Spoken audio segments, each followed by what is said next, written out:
Good evening, everyone. We'll be starting in a couple of minutes. Thank you so much.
Okay, we'll be starting in a minute. I'm just allowing a little bit more people to come into the waiting room from the waiting room.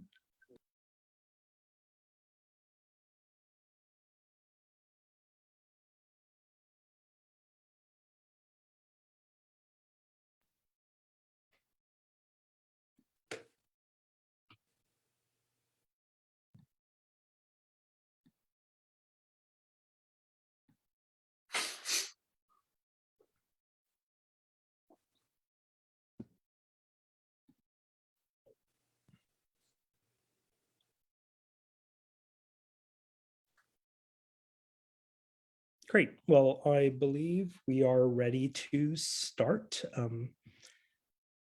Zdravo and hello, everyone. Thank you to everyone on our, the Zoom participants, as well as everybody watching on Facebook.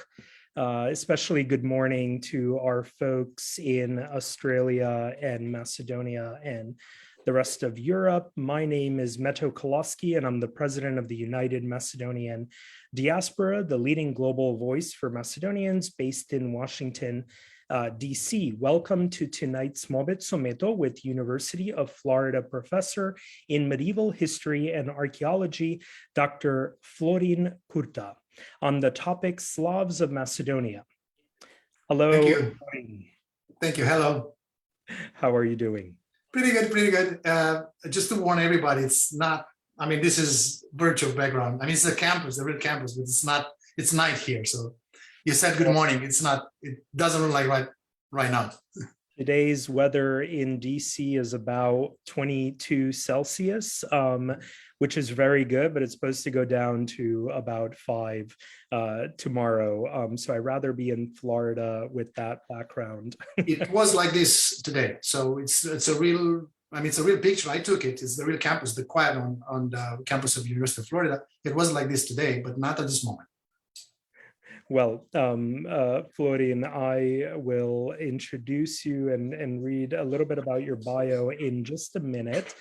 For our audience that is not aware, UMD is a charitable organization with full operations in Australia, Canada, and the United States, and sponsors educational, cultural, and linguistic programming, provides scholarships for Macedonian college students, holds youth leadership conferences, organizes an annual Birthright Macedonia trip for young professionals, which is happening this summer from July 1st to 22nd. And we also provide aid to children with special needs and lead disaster relief efforts in times of need.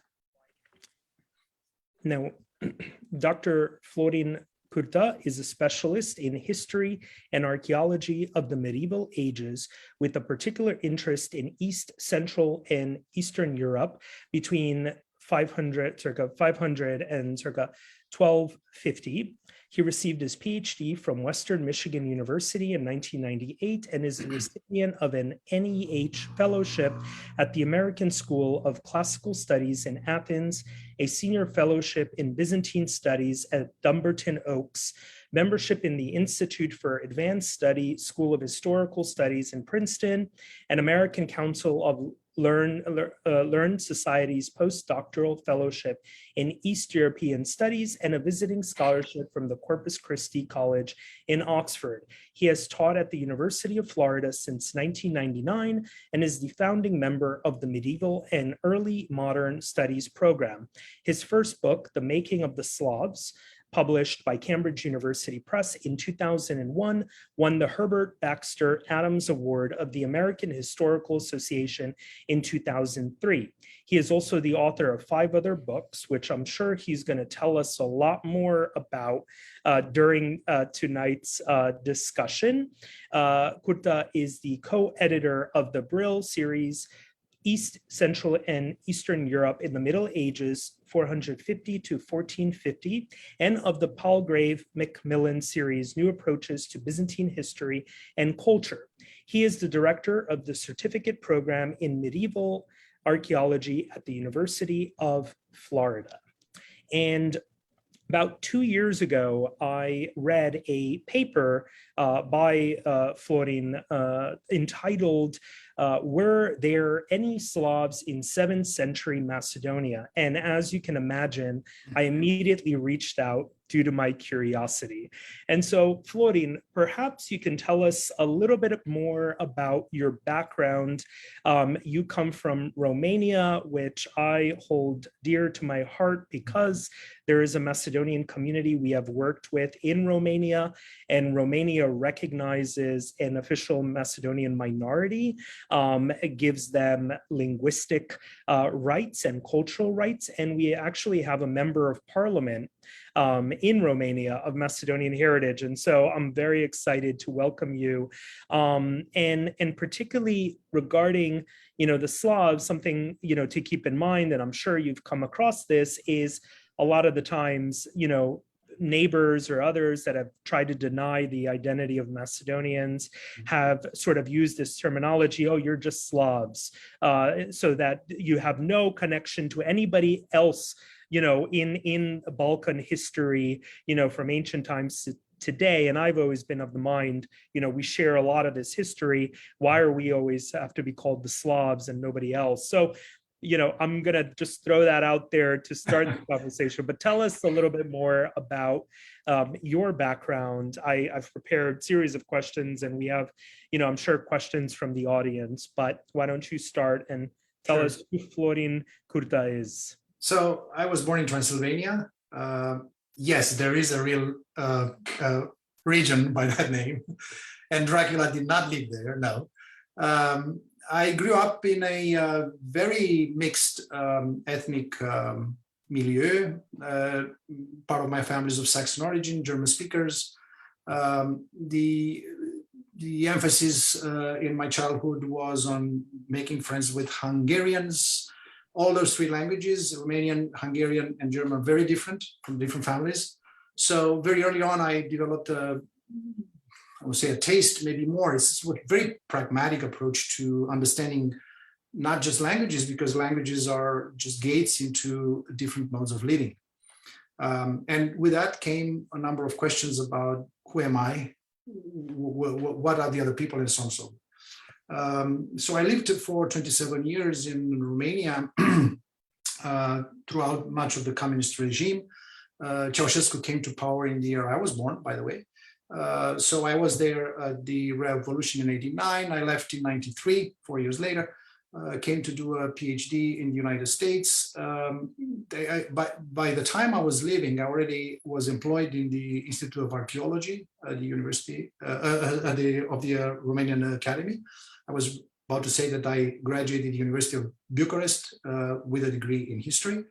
In Romania, as many other countries in the region, if you want to become an archaeologist, you have to have a degree in history. Not like in England where you go and do, or in the United States where you do anthropology or archaeology specifically. So when I came to the United States, I got my PhD in history. It's sort of like a odd ball in this game, because most people in history think that if you study potsherds, that's not history. And most anthropologists would think, why do you need to study by means of archaeology a period in history for which you have written sources. So I was in between, and my dissertation was therefore a very oddball. Indeed, very few people have written on this topic. It was not very likable topic in Romania either. When I was working as an archaeologist, I have to explain something very briefly here. You mentioned issues about perception by neighbors. I was very surprised in the United States to notice that Romanian was taught, still is in certain corners in the Department of Slavic Studies, although Romanian is a Romance language. So there's a conflation of language, ethnicity, and, for lack of a better word, geopolitical situation, which influences the mode of thinking about ethnicity, both in the present and in the past. In Romania specifically, the Slavs are not a component of the Romanian ethnogenesis that was favored. On the contrary, because the emphasis ever since the late 18th century has been on the Latin, on the Roman part, right? The tendency had been to almost like purge the Romanian language of Slavic loans. Romanian is very rich in Slavic loans. In fact, much of the poetical values of the language are when poets, writers, would employ words that are in fact of Slavic origin. Of course, they're not aware of that. But much more recent, this has become a problem in relation specifically to the Soviet occupation after World War II, since Romania was on the side of the Axis, as I'm sure you know. So I grew up in a family which was very much anti anything Russian, therefore anything Slavic. I want to go back to your point. So when people are saying Slavs, they don't necessarily mean a particular group of people in the past that is discrete, could be delineated clearly. It's actually almost like an umbrella term. You can throw this out like the Celts or the Anglo-Saxons or the Anglos, as you say in Latin America, which is not a group. You cannot go to a country where Anglos live. By the same token, Slavs do not live in a particular place. They're not in a place. This ambiguity, this imprecision is very powerful, not just at the level of high politics, but also in the environment in which I live. I started all this by asking a number of questions as to what was the attitude of the Romanian historians and archaeologists towards the early Slavs. We're talking 6th to 7th century. I didn't want to actually go into Russian and so on. So that they were already specialists in that. This was a sector, the earliest one, that nobody wanted to touch. And I started by reading everything that has been written on the early Slavs in the entire Romanian literature, both historiographic and archaeology, and I noticed something very interesting. When the Soviet troops invaded in 1945, 45, immediately after that, and after the communists came to power, everything had to be about the Slavs. Every research was actually enormous amounts of money that the communist regime were pumped into the research about the Slavs. In 1958, when the Soviet troops withdrew, and this has geopolitical explanation because Imre Nog, the leader of the anti-communist movement, revolution as they call it nowadays in Hungary, 1956, was captured in Transylvania by the Romanian Securitate. As a reward for that, the Soviet Union, Gheorghe Gheorghiu, who was in power at the time, obtained from Khrushchev the withdrawal of the Soviet armies. Go figure, there was no need of them anyway, because Romania was surrounded on all sides by communist countries, unlike, say, Eastern Germany or Yugoslavia for that matter, right? You don't need them there. I mean, people, I guess, could go across the Black Sea swimming, but would not go too far. So it was actually a very neat prison. At that moment in time, however, after the withdrawal of the Soviet troops, specifically in the 60s, in 65, Ceausescu came to power and came on an agenda that was specifically anti-Russian.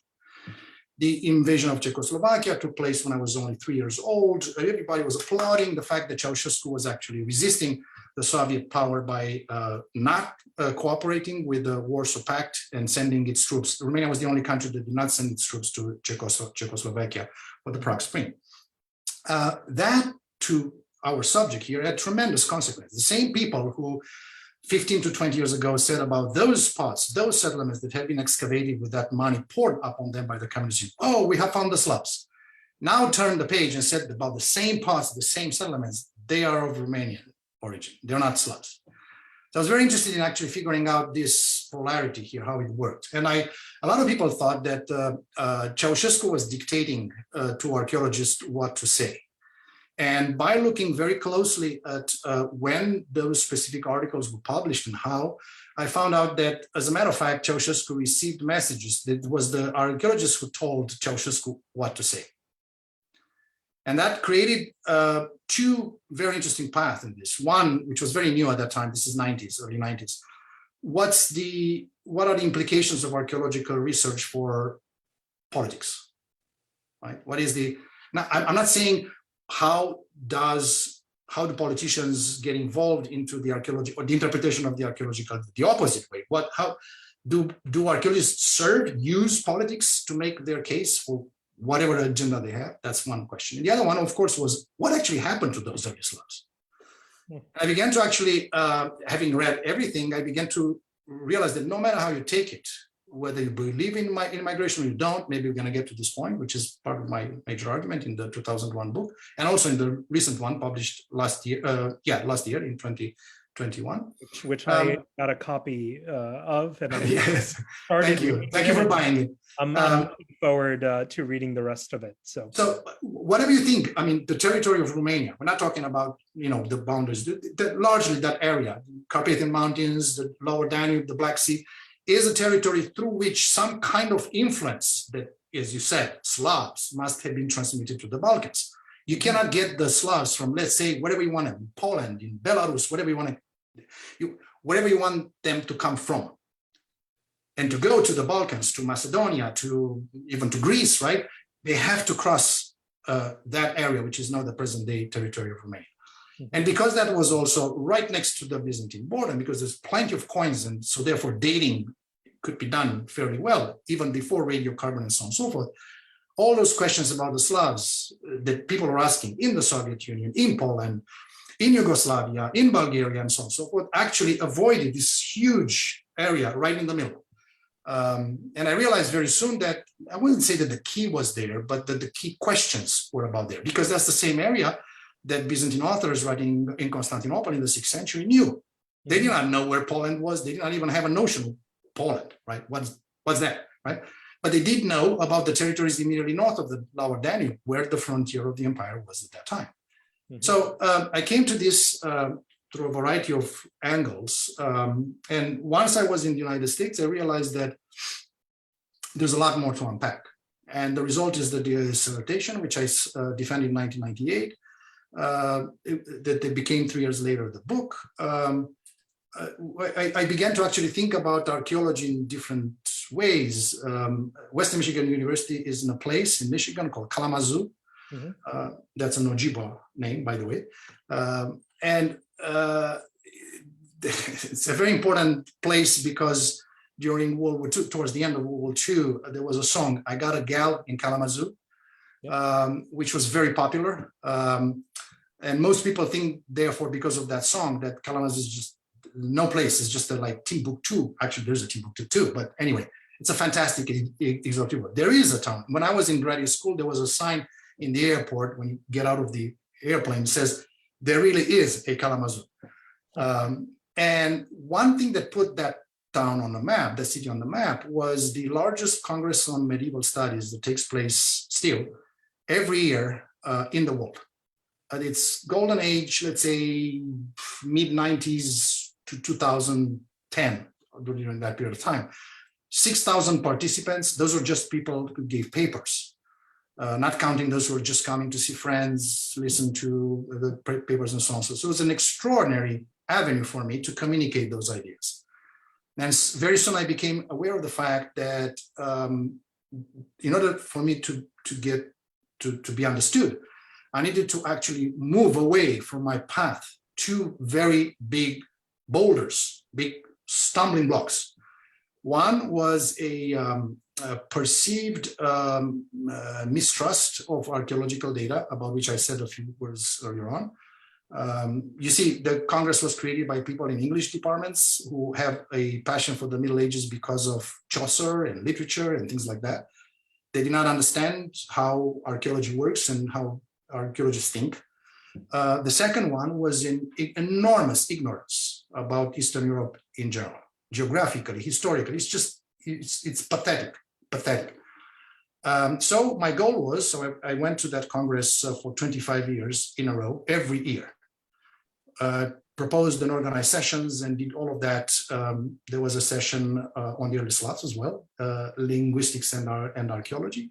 Very successful all the time. I had two goals in mind. One, about those two stumbling blocks. One, to make people more aware of the role of archaeology, not just with the Slavs, with anything. And the other, to make them aware about Eastern Europe. I succeeded in the former, but not in the latter. And I think part of the answer why, to the question why, is that models created in historiography about Western Europe do not work in the eastern part of the continent, specifically in the Balkans. British historian Chris Wickham published 16 years ago a book called Framing the Early Middle Ages, which is like the book for this. And on page 5 of the introduction, he basically says this is skip the Balkans. He says that I don't master the languages, but a lot of the scholars in the area published in French, English, German, and other languages, so that's not an excuse. In reality, his theories and his model does not work for that area.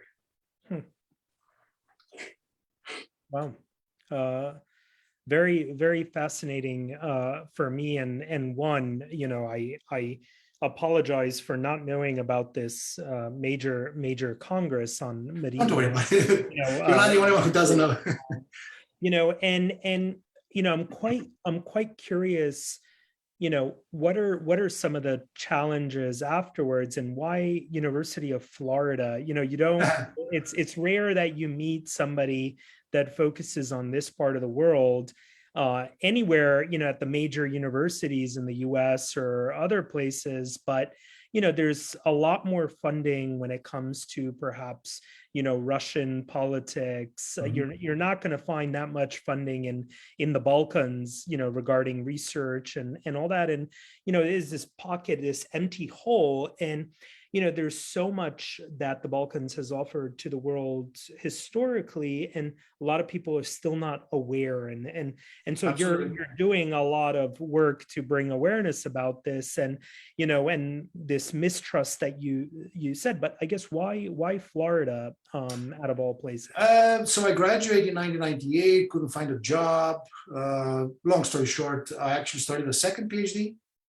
Thinking that perhaps with a second PhD from a better quote unquote university would work. So I started another PhD at Cornell University. I don't know if you looked in my CV, you'll see that I have a PhD sandwich between two MAs, one at Western Michigan, the other one at Cornell. And that is because not even a year through, I was desperate. So I applied to all the jobs possible. I got the job in Florida.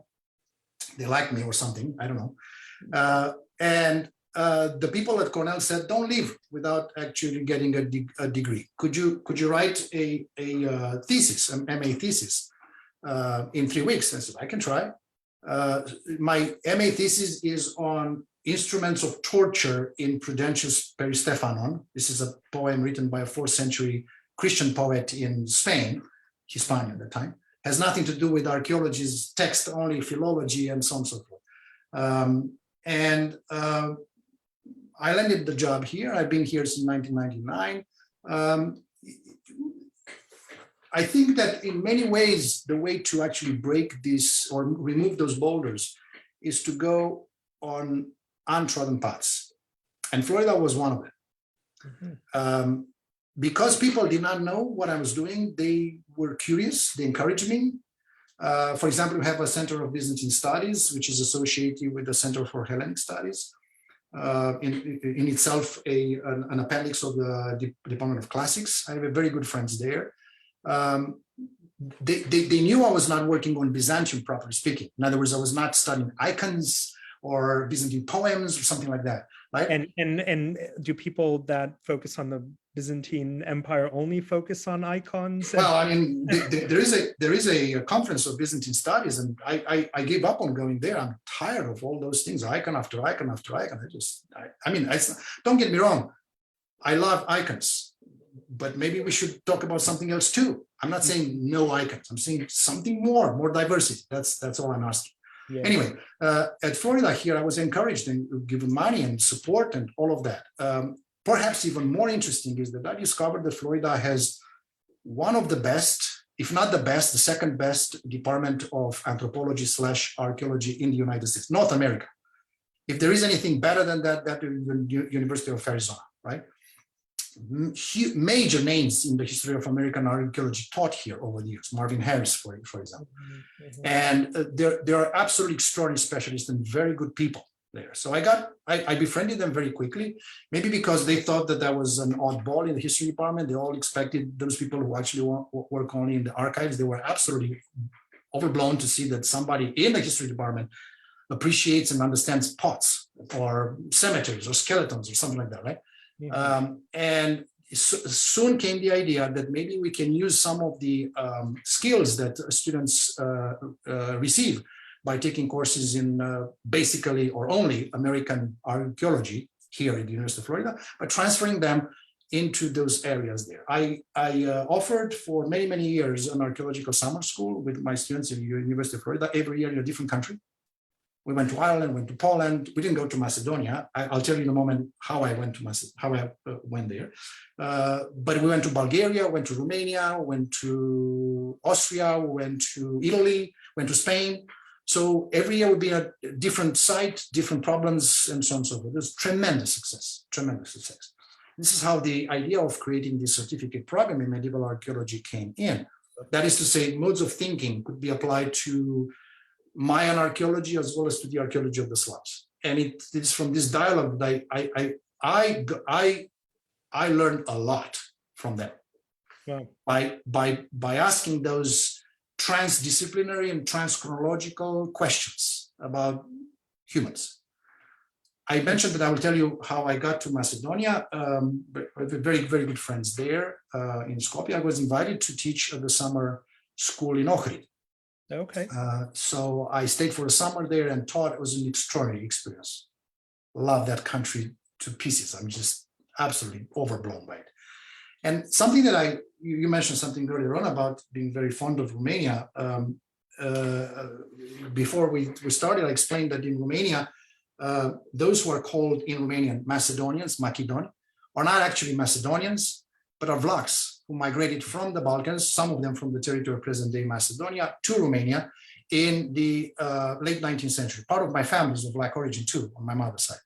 Mm-hmm. So what is interesting, is that you are in a situation in which I went to Macedonia for the first time in my life, right? Looking at this country, there's a little bit of mixed feelings. Part of my family, as mentioned on my mother's side, came from this area as Vlachs. So I was looking at this. Would I recognize anything that would be familiar to me? And I did. And it was not about my family. The warmth, the hospitality, the mode of thinking was so similar.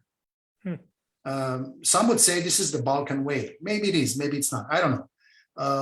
All I can tell you is that the experience that I had there, I would love to return there anytime. But I spoke too much. we'll have to arrange another follow-up trip through to Macedonia and to Ohrid. And we're going to get into this a little bit, I'm sure, later on. But I do want to start, asking you some questions and kind of like going into the nitty details of your research and your studies. But one, I do want to mention, I want to thank a colleague from our Young Leaders Program, Generation M, Elena Sokulovska, who is an aspiring historian who also helped me with some of the questions prepared for tonight. Even though I have a somewhat of a history background, I actually took Russian history and politics and then I switched to like Celtic. And so I'm sure we'll get into that a little bit, because I do have a unique question about the Celts and the Slavs. But my first question is, contrary to popular belief, the term Slav is undefined and not a fixed term, and thus subject to one's interpretation and definition. So historically speaking, who were the Slavs and what made someone a Slav? Good question.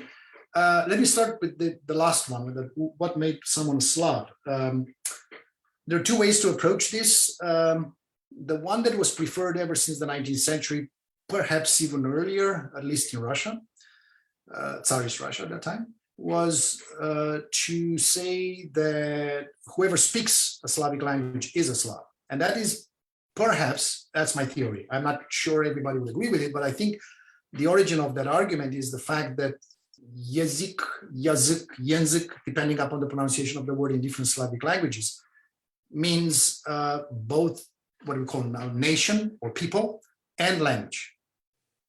So the Slavic languages are in a unique position in Europe, if I may say so, that the same word is used for the people, for the group that we call the ethnic group, let's put it this way, right? And the language, right? There is a clear distinction between Sprache and Volk in German, or between, you know, nation or people and language in English, right? Romance language is the same way. I'm not going to go into the details of that. So that was the reason for actually promoting or preferring or favoring linguistic arguments in the earliest phase of research on the early Slavs, right? That's why to this day, many of my theories have been met with lots of hostility among linguists, because they are actually, you know, if I accomplished anything was to destroy that paradigm, right? We do have evidence. I mean, from Procopius in the 6th century, that the so-called phony Hilbudius was of Antioch origin, right? Who, in a circumstance, I'm not going to go into details in this, actually was sent to negotiate a treaty between the Antes and Justinian. And he impersonated a Roman general. He's called phony Hilbudius because he claimed to have the identity of the general. That general had died 20 years before those events. He succeeded in doing so because, Procopius tells us, he was speaking fluently Latin. Yeah, the same Procopius tells us that the Sclavines, also known as Slavs, and the Antes spoke the same language. In other words, clearly this man was bilingual. Which of the two languages defined what he was? Let me put it this way. Am I Romanian right now that I'm speaking to you in English? So language is a tool, right? And it was used as a tool much more in the past than it is in the present, where you're forced by extra-linguistic political circumstances to prefer a certain language, given the kind of situations in which that language is used. In other words, don't try to speak too much Romanian in the Hungarian neighborhoods in certain towns in Transylvania, and vice versa, right? That kind of stuff, where language is given a political edge. As you probably know, we used to call it Serbo-Croatian until the Yugoslav wars happened, and now we have two languages, Serbian and Croatian. But literally, they're not that different, right? They became different by political difference. That's what I'm trying to say. Now, the question before that you asked, historically speaking, who are the Slavs? Well, historically speaking, the Slavs were those whom the Byzantine historians called so. I should rephrase that. Actually, the first word that is used by Procopius and Jordanes, Procopius writing in Greek, Jordanes writing in Latin, is Sclavines, so a longer form of the word. The word Slavs, the shorter form, was used a little later by John Malalas in Greek first, and then by Pope Gregory the Great in Latin. So around, let's say, Pope Gregory the Great writing around the year 600, about, let's say, 50 years after Procopius and Jordanes launched that longer form, Sclavines. Where did those people live and who they were? Well, Procopius has a description of them, quite interesting, right? And he tells us a lot of things, that they're reddish complexion, that they're getting into battle without any armor. They just put their pants on and it's like they're not even covered with anything, just naked like this. That, as I mentioned earlier on, they speak the same barbarous language, he says, as the Antes. That they live in a democracy, people in the 19th century. So you see the Slavs invented democracy. Actually, Procopius meant it in a derogatory way, because to him, people living in a democracy lived in an anarchic way of living. If you're civilized, you have an emperor and you're subject to an emperor. The empire is a civilization, not the democracy of the Slavs, right? Anyway, but at close look, you'll see that many of those elements, many of those aspects are actually stereotypical labels, if I put it this way, that appear about a lot of other people, had nothing to do with the Slavs, before, both before Procopius and after him, right? Then around 600, the time when Gregory the Great wrote the letters, his letters to different bishops mentioning the Slavs, as I mentioned, the Latin from the shorter form. We have also a very interesting source called Strategikon, which would be a military treatise written by somebody who was higher up in the echelons of the Byzantine army. We don't have the name, although the treatise is generally attributed to Emperor Maurice, who ruled between 582 and 602. Just because one manuscript of many of this treatise later attributes it to some Maurice, not necessarily the emperor. Anyway, in it, there is clearly the author was a participant in the campaigns, literally, truly, launched by the true Emperor Maurice against the Slavs and the Avars north of the river Danube, Lower Danube. And there are extraordinary descriptions there of the Slavic mode of living. One of the most discussed is, for example, that he says that their wives are very faithful. They commit suicide when the husband dies, because she cannot live without actually being with them. There are also very interesting descriptions of their settlements. Probably the most important part for us is that the Slavs apparently, so this is a military guy talking to military people. So the advice and the descriptions are not meant to be culturally interesting. The only reason for mentioning the wives is to say that you cannot get there and make them some weird funerals, right? And that's the moment when you should attack them, right? By the same token, he basically says, when you get to their villages, do not burn them. Get all the goods that they gather, because they have a lot of food. Clearly implying, and in fact saying, that their food is based, their diet is based mainly on millet. So this is an agricultural population that actually doesn't need to raid the Roman Empire to get food. No. They have everything they need there. Moreover, they are a society also in which apparently slaves do not have much of a role. Strategikon says that once they take prisoners, and he talks to his soldiers, basically, be aware of this, they're going to treat you well, right? They're going to probably give you back to your family if the family pays a ransom. But otherwise, the same source tells us, when you get to their territory, be aware of those Romans who betrayed us and want to stay with the Slavs. Clearly, some of those prisoners did not want to get ransomed, right? So it's a very complex situation. Who are those Slavs? I would say that in the eyes of Procopius, in the middle of the 6th century, and in the eyes of the author of the Strategikon 50 years later, the Slavs are those enemies of the empire who are not like the Avars, they're not like the nomads. They do fight on horseback, but they do not have a social organization that is hierarchical with a leader like Hagan at the top. In fact, Strategikon says they have many kings and you cannot treat with them. You make peace with one and you're attacked by the other. You turn, you make peace with the other one, and the one you make peace with attacks you from the back, right? Okay. So they are not an entity like a state or a polity you can deal with, right? You cannot make peace with them because there are many, right? A situation that reminds one of how chiefs were appointed, quote unquote, upon some of the Native American tribes in the prairies. They did not have any chiefs, but for the American authorities, for the American government to deal with them, they had to talk to someone. Yeah. Huh. Wow. Really And I'm sure the audience watching and our Zoom participants are starting to think of, questions of their own that they want to ask you, and in a few minutes we'll open it up for some questions. But I wanted, if you could elaborate perhaps, and mainstream historians obviously promote, and you've elaborated a little bit on this, is promote the view that a group of these people called the Slavs invaded the Balkans in the 6th century from their homeland. Some say the marshes on both sides of the river Pirpet in southern Belarus. And in much of your work is dedicated to disproving this claim. And so perhaps if you could for the audience, why is this claim wrong, and when considering archaeological findings? Right. Very good question. And indeed, remember I said that the study of the early Slavs started with linguists and linguistically trained historians, basically embraced the model of a tree of languages, a stem of languages, and the bifurcation and the differentiation of the Slavic languages coming out of that. Well, evidently, it's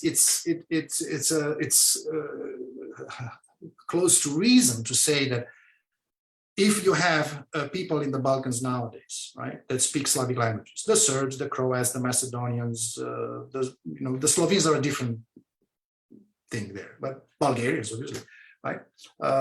That's because those languages must have come to the area, because they're not mentioned. The Balkans having been under Roman rule for so long, we have plenty of information, both from written sources and inscriptions, and we are pretty familiar with a lot of ethnic groups in the area from the 4th century BC to the end of the 6th century AD. So quite a long period of time, if you can think of that way, pretty well covered. And it's one of the best, not the best, one of the best areas in the Roman Empire for those who want to do research on what ethnic groups existed there, what's the degree of Romanization, and so on. Maybe we can get back to that a little later in a different context. Yet none of those sources mentions the Slavs or Slavic or anything that could be removed. Some have tried to actually see the Slavs, the Macedonians of Alexander the Great, that is, or the Thracians or what have you. Especially in Bulgaria, this was a very popular line of research under Zhivkov, so in the last decade or so of the communist regime. But the problem is that,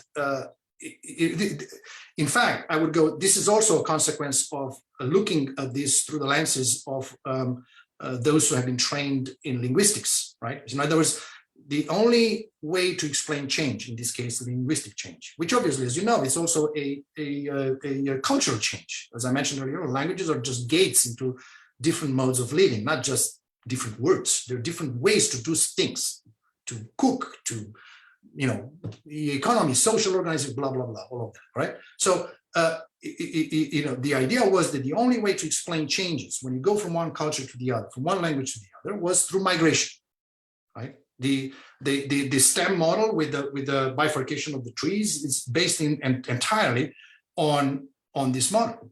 That is to say that large areas in Eastern Europe, Southeastern and Eastern Europe, East Central and Eastern Europe, came to speak Slavic languages because of migration of a group from one area, whatever it is. Maybe we can talk about that later. Well, actually, no, because you asked, it's time to talk now, but a little later in my answer. That did spread out. There's a problem, and I'm going to give you the counter argument, strictly viewing things from a linguistic perspective. No language spreads through migration and remains the same.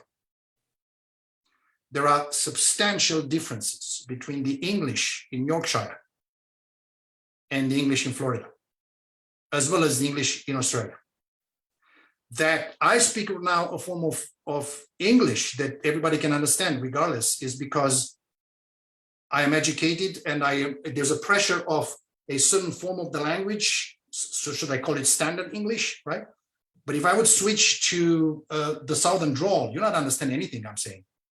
And trust me, I can do that, all right? Therefore, if they migrated from a point A, wherever that is, right, and reaching Macedonia, for example, they must have got into contact with the local population there, whatever they are, whoever they were, okay? And in the process, a lot of influences had happened, which would have meant an early removal of that language from the common stem, right? Yet we do know that in the 9th century, when Constantine, later known as Cyril, and Methodius, right, Constantine actually created a language. The Old Church Slavonic is not a language that was spoken by anyone. I mean, nowadays in Bulgaria, that's considered to be Old Bulgarian. Okay, I mean, I can see where this is coming from, but the language itself was an artificial language. There's the same relationship between Hindu and Sanskrit. Sanskrit was never spoken. Yeah. It was a language of the books, of the sacred books, right? It's the same with Old Church Slavonic, right? And when they created that language, they created it and the alphabet to write it down, to write the sound of the language. They created on the basis, the theory goes, of dialects, Slavic dialects in the hinterland of the city of Thessaloniki, which was their hometown. And they used it to communicate the word of God, to teach, in other words, in a place, Moravia, which is in the eastern part of present-day Czech Republic, right? That's 860s, right? The same language was then used by Methodius' disciples. You probably know, Cyril died in Rome, 869. Methodius went back, became bishop. Svatopluk actually had a problem with him. Methodius dies. Svatopluk expelled Methodius' disciples, 3 of whom, Clement, Naum, and Angelarius, probably more than that, came to Bulgaria, where Boris had just been converted to Christianity from the Byzantine side, right? And as you know, Clement, we spoke about, Ohrid and Naum, both of them went to that area, creating a major center of Slavic culture. So the same language was used now for a different population. Forward in time, 980, 988, in fact, the Prince of Kiev, Vladimir, converts to Christianity. The form of Christianity that we know in Rus, although the Metropolitanate of Kiev, which is a huge diocese in Rus, was part of the Church of Constantinople, was under the jurisdiction of the Patriarch of Constantinople. The language in use there was not Greek. What was the language? Old Church Slavonic. So the argument goes that, see, even as late as the 10th century, all this area from Moravia to Rus and from Rus to Macedonia or Ohrid, whatever, okay, in this triangulation, the same language. The earliest manuscripts that we have show already clear differences. What's it called a Rus redaction or a Serbian redaction later on, or Bulgarian redaction, so on and so forth. In other words, the distance was created between the spoken language of the scribe, right, and the Old Church Slavonic of the text, which were liturgical in essence. Some of which they could understand, some of which they could not, right? So this model of migration is problematic, to say the least, right? Now, you ask about our archaeology. For a migration to happen, I don't care about words and languages and so on. People have to stay somewhere, to cook somewhere. They need a house. They need an oven where to cook. Yeah. They need a cemetery where they bury their dead. Where are they? In other words, by now we have become aware that migrations happen in human history quite often. Archaeologists have been very, very good in tracking them and figuring out what the material culture elements would be that would indicate that something is happening in the sense of a population suddenly popping out in an area, right? For example, and it's no doubt that there was absolutely no Finno-Ugrian population in the Carpathian Basin, in what is today Hungary, before the last decade of the 9th century. Suddenly, a culture pops out there, which could be dated probably even earlier than 890s, which cannot be but the Magyars. There is a migration. Where they came from, how many, that's another story. But there is a migration, no doubt. There is no such thing in the case of the Slavs. Wow. Remember what I said about the area of Romania, right? So if you follow the model of the migration, they should come from somewhere north of that, Poland, Belarus, Ukraine, whatever, northwest, directly west. They would have to avoid the Carpathian Mountains, which you know make a curve right in the middle of the Romanian map, right? So they would go around the Carpathian Mountains to get to the Danube, because that's where supposedly they wanted to go in the first place, to raid the territories, get in the Balkans, blah, blah, blah. So you will expect Romania to be full of indications of all those people suddenly coming. No such thing. Wow. So if migration doesn't work, what? And I turn back to the linguist and say, maybe changes in language could happen without people moving. Now, why you ask, you mentioned in your question, I want to go back to this, I promise this. You mentioned the question, the homeland being located by some, in fact, by most of linguists and most linguistically trained historians in or on the valley of the Pripet River, which is now in the southern part of Belarus, right next to the border with Ukraine, northern Ukraine, right? Why there? that was the epicenter, if I may say so, of the Slavic languages. In other words, that was not based on a written source, as I mentioned. Procopius had no idea about Pripyat River, had no idea there was something up there.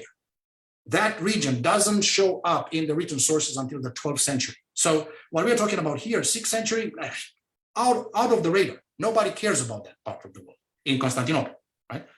Did people live there? Of course, right?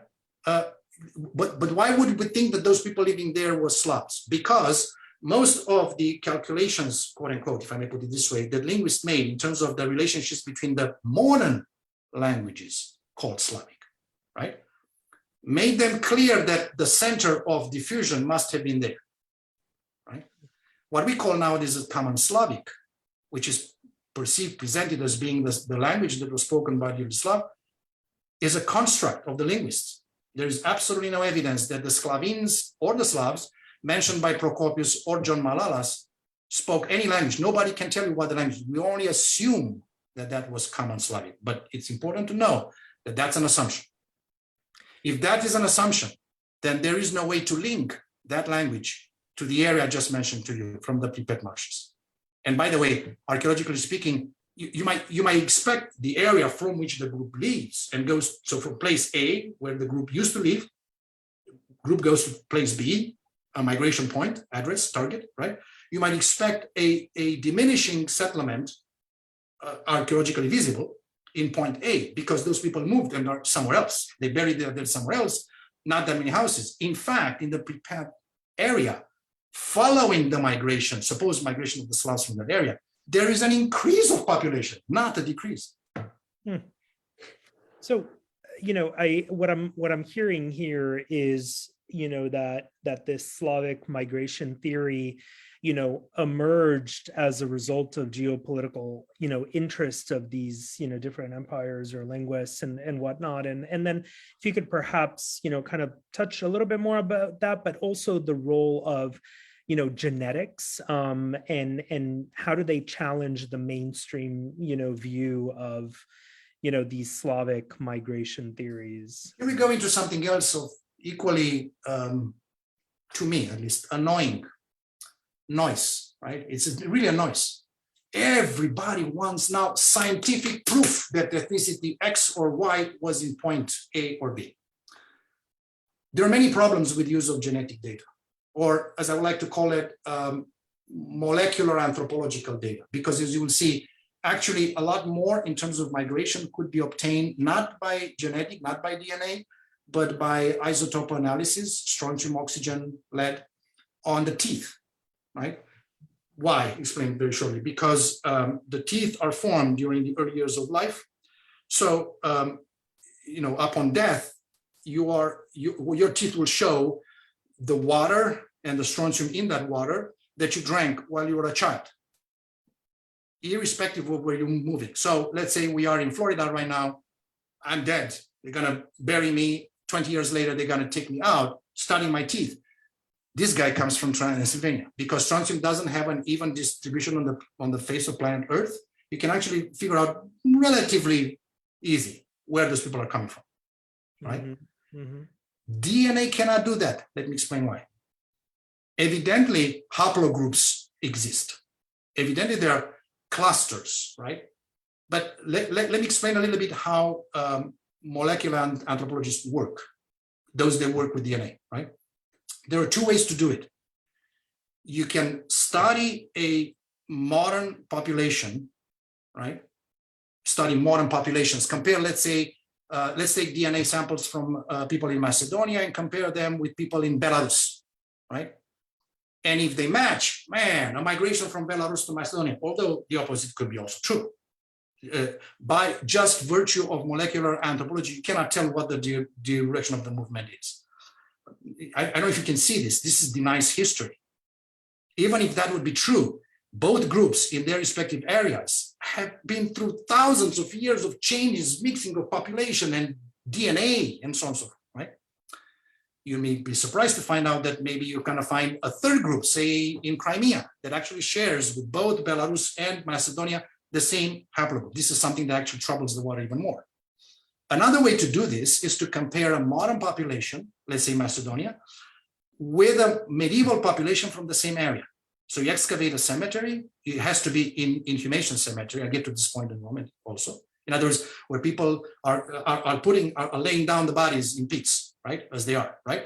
And you get not their teeth, but from the bones, right? And you get the DNA compared with the modern population, villagers in the same spot, right? And you begin to understand. If they match, man, those are the descendants of the ancestors who were buried there. Again, you deny a lot of history that happened between the moment those people were buried and the people, the villagers that you're testing live, right? There's something here that is the elephant in the room, if I put it this way.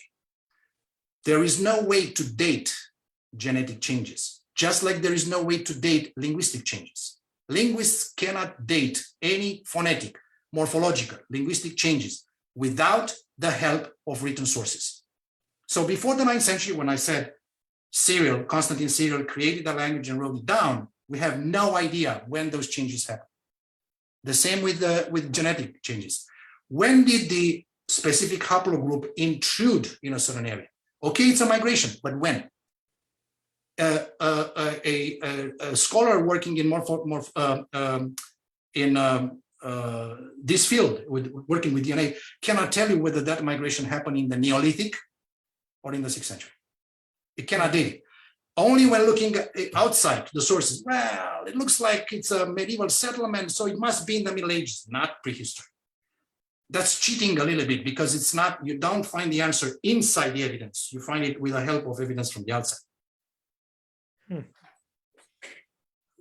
And so now a little bit perhaps on what I mentioned before about the neighboring, states. And so the Slavic migration theory is used by Macedonia's neighboring states to claim that modern Macedonians do not have claim to the modern Macedonian territory, as according to their view, the native population of Macedonia became displaced during the so-called Slavic migration, and thus the modern Macedonians are descendants of people that migrated to Macedonia during the 6th century. And so this is a little bit the topic of the paper that I read. And so what is your response to this claim, for our participants? There are a lot of problems here. There is no Slavic migration to the Balkans. To complicate the picture even more, and again, this is from a purely archaeological point of view. Why? Because around 620, the date is not quite clear, but around 620, the Roman power decided to withdraw all the armies and therefore the administration from the Balkans. Those are very tough times for the Byzantine Empire. This is the time of the Persian conquest of the provinces in the east, specifically Egypt and Syria. And Heraclius, who is the emperor at that time, cannot meet all the ends. So he needs all the armies to be moved to the east, right? They never came back, right? So suddenly the Balkans, with the exception of the coastal areas, mostly in Greece, a little bit on the Adriatic coast, but definitely the center is off the radar of the sources. You have to wait for the 9th century for the chronography of Theophanes to learn something about what was going on in the Balkans. He's writing in the 9th century about things that happened in the 7th. Are you trusting a source writing 200 years later about those things? Don't answer, think, right? But be as it may, archaeologically speaking, it's an extraordinary phenomenon. Around 600, 620, if you wish, as I call it, the short 7th century, and 680, when the Bulgars come into the Balkans through migration, by the way, right? There's nobody in the Balkans, in the Central Balkans. I'm not talking no Romans, no Slavs, nobody. There are no settlements. I wrote another article about the beginning of the Middle Ages in the Balkans. And this is why one of the reasons why Chris Wickham, in the book I mentioned to you, avoided the Balkans. If you wish, the only parallel to this is Britain. When the Roman armies withdraw in 406, in certain areas, there's nobody there. There is no movement of the local population, which remain in place, probably, right, into those areas. The same in the Balkans. Nobody moves in those areas. Why? You might think, okay, the inhabitants of the lands north of the Danube, well, oh my God, we have free land. They don't need that. I already mentioned to you that around 600, they have plenty of food where they are. The most fertile part in terms of agriculture of that area of Southeastern Europe are north of the Danube, not south of the Danube. Why would you move an agriculturist into the mountains? Why? Right? So this is one one point. So there's nobody there. Somebody has to actually make this point. There is actually a demographic collapse in the 7th century, which marks the beginning of the Middle Ages, right? Specifically addressing your question, what's happening in Macedonia, right? The evidence is quite clear. No settlements. There are 2 cemeteries, both of them on the northern shore of Lake Ohrid. One at Radolišta, the other one at Sveti Erasmus. Both of them associated with the ruins of basilicas that had been built earlier in the 6th century. Clearly, those people are Christian, and not just because they buried their dead inside the ruins of a church, but also because of some of the elements. Some of them have crosses, some of them have fingerings, some of them with the Greek inscriptions. Clearly, there are some ties with the empire. This cultural group ties to what's known in greater numbers in northern Albania. Now there is a group of the same nature on the island of Corfu, Kerkira, in Greece, right, northwestern Greece, right? So there is clearly a group of survivors in this central western part of the Balkans, now shared between Albania and Macedonia, right? A little bit of Greece too, but mostly on both sides of the Albanian Macedonian border. Who are they? There's been a lot of speculations, and I don't need to explain to you lots of Albanian nationalism about the continuity of living from antiquity. Illyrians to Albanians use this group as a proof that, look, we have been here forever. And by the way, our country was larger. Unfortunately, there was no cemeteries like that in Kosovo, but you do what you can. All of this is actually creating a problem, both for linguists and archaeologists. To make things even more complicated, linguists nowadays think that Macedonian diverged from the Slavic stem, if you still think of that, by virtue of a close relationship with speakers of a Romance language. Are those the blacks? I don't know. Are those the inhabitants of that remain, as I said, on the coastal area? I don't know. All I can tell you is that linguists think that one of the reasons for Macedonian to diverge was this contact with the Romance languages, right? So if there were no Slavs there in the 7th century, is there a chasm? Okay, there's clearly no evacuation, if I may put it this way, of the original population of Macedonia at the time the Slavs are coming. Rather, the problem is the opposite. Where are the Slavs of Macedonia? Say whatever you want. Macedonian nowadays as a language is a Slavic language. When did it come there? Or phrase the opposite, when did people come to the territory of present-day Macedonia who are speaking a language that later developed into Macedonia? And that problem, I think, is the most interesting of all. Because archaeologically speaking, the earliest presence of the people in this territory of Macedonia cannot be dated before the end of the 8th century. And is clearly linked to the incorporation of the region into the First Bulgarian Empire, which under Boris reached all the way to Albania. It's a famous inscription of Boris of Balshi in southern Albania, mentioning him by name. Just to, if you could talk about, the Bulgars, are said to have come to the Balkan Peninsula, as you said, in the 6th century. And so did Kuber really settle in Macedonia in even form a Bulgar state? And there is no evidence of that. As a modern Bulgarian, historiography claims? That's based on Beshebliev interpretation of the Madara inscriptions, all right? There's absolutely no evidence of that. In other words, Kuber is a myth. It's a very powerful myth, but it's a myth that could be easily be brought down. There's no Bulgar presence. So when I said that the first people coming into Macedonia are most likely connected with the expansion of the Bulgar Empire westwards, right? I don't mean to say that in Macedonia you have the kind of cemeteries that you can find in northeastern Bulgaria in the 8th, especially in the 9th century, that are associated with clearly the power centers there. You don't have any of those stuff in Macedonia. What do you have in Macedonia? Well, you get places, especially on the Bregalnica River, places like Košarski Rid, Star Karaorman, Begov Dab, settlements. In other words, there is no difference between the people moving into the area here and people, let's say, further up north into Serbia. I mean, are those Serbs? I'm not saying that.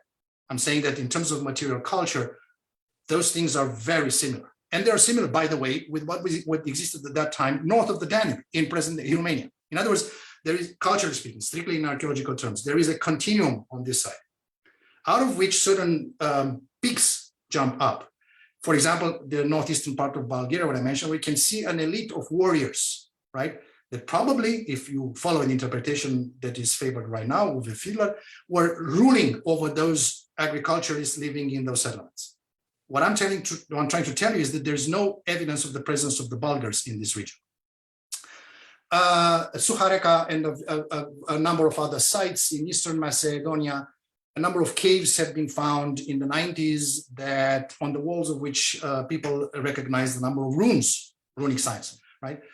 Some of which appear on the building blocks at Pliska and Preslav as well. Hey, we found the Bulgars.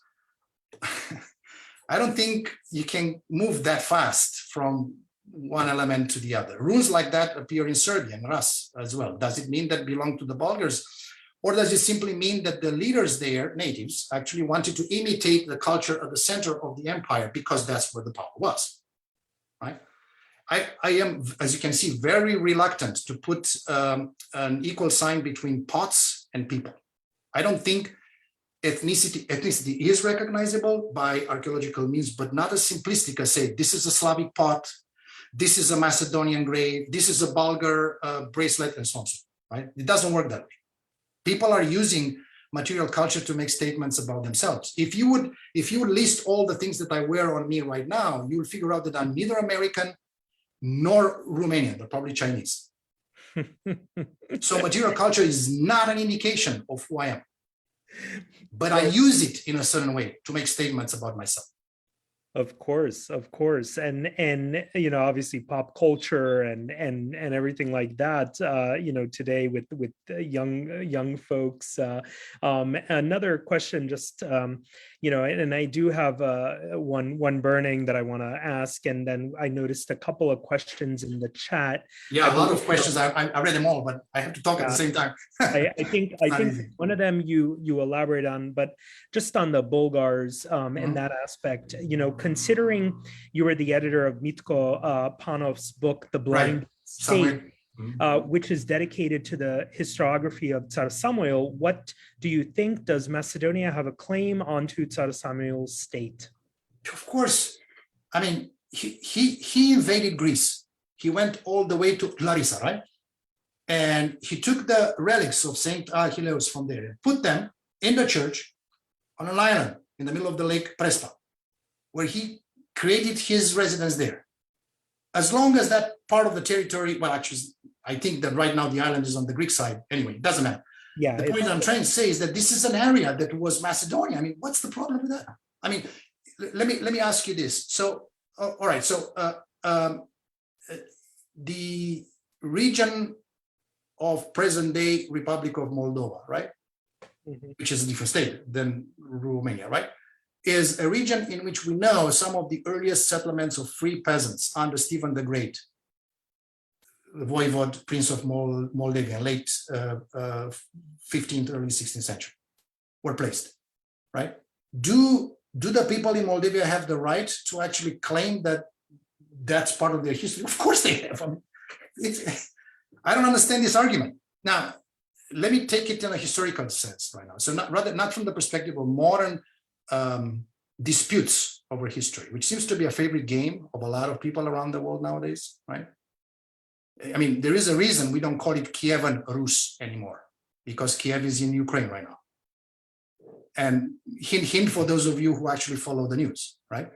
But going back to what we were saying, there was no other framework, political, for Samuel, right, to claim any form of power in that region of the Central Balkans against the Byzantines, but Bulgarian, not Bulgar, Bulgarian, right? In other words, from this moment onwards, I use Bulgarian as opposed to Bulgar because historians use Bulgar for the period before conversion, right? For pagan Bulgaria, if you want. What Bulgarians themselves called pra-Bulgari, right? It's a nonsense. They're not pre-Bulgarians. They're not just different people in terms of their faith. And Bulgarian is used both after conversion and because one of the immediate consequences was, of course, the adoption of Ultra-Slavonic by the church and the state, right? So incorporation of Slavic culture. So within the 10th century, at the end of which Samuel actually comes to the picture, right? The greatest empire in the Balkans is Simeon, right? And then his son Peter, right? So Simeon creates a framework. He actually obtained the title of emperor. I mean, the Byzantines did not recognize the title for him, but recognized it for his son, Peter, right? When Peter died, the whole thing gets into chaos. Sviatoslav from Kiev comes into the Balkans. I'm not getting over those things. The revolt of the Komitopoli, right? If it had any hopes that it would reach something, right? It would do something rather than just fighting. Okay, after you fight, what do you put in place? The building blocks of what they wanted to put in place could not have been but Bulgarian.